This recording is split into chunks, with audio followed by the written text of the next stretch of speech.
महाराष्ट्राचं लक्ष लागलेल्या महायुती सरकारचा शपथविधी सोहळा अखेर मुंबईतील आझाद मैदानावर आज पार पडला।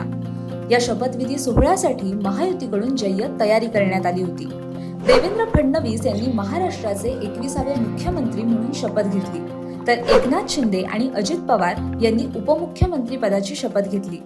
नवं सरकार स्थापन झाल्यानंतर मनसे अध्यक्ष राज ठाकरे यांनी मुख्यमंत्री देवेंद्र फडणवीस यांना शुभेच्छा दिल्यात। विधानसभा निवडणुकीनंतर भाजपचा मुख्यमंत्री होईल असं भाकीत राज ठाकरेंनी केलं होतं आणि ते खरं झालं। राज ठाकरे यांनी फेसबुक पोस्ट लिहून फडणवीसांना शुभेच्छा दिल्यात। या शुभेच्छांमध्ये राज यांनी फडणवीसांना खरं तर 2019 साली संधी मिळायला हवी होती, पण तेव्हा आणि 2022 मध्ये जे काही घडलं त्यामुळे त्यांची संधी हुकल्याचा उल्लेख केलाय। नक्की राज ठाकरे काय म्हणाले पाहूयात। आज माझे स्नेही आणि भारतीय जनता पक्षाचे महाराष्ट्रातील नेते श्री देवेंद्र फडणवीस यांनी तिसऱ्यांदा मुख्यमंत्री पदाची शपथ घेतली, त्याबद्दल त्यांचं अभिनंदन।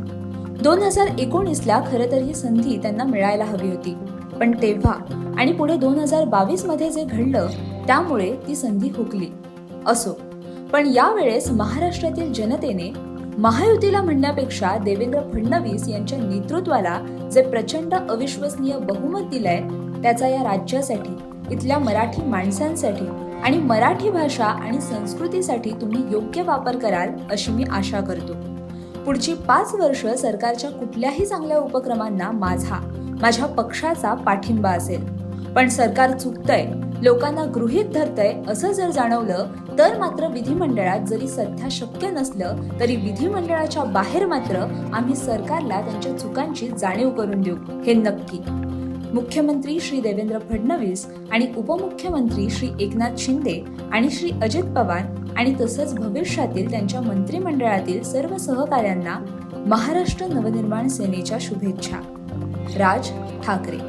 अशाच माहितीपूर्ण व्हिडिओसाठी आणि बातम्यांच्या अपडेटसाठी माय महानगर लाईव्हला नक्की सबस्क्राईब करा।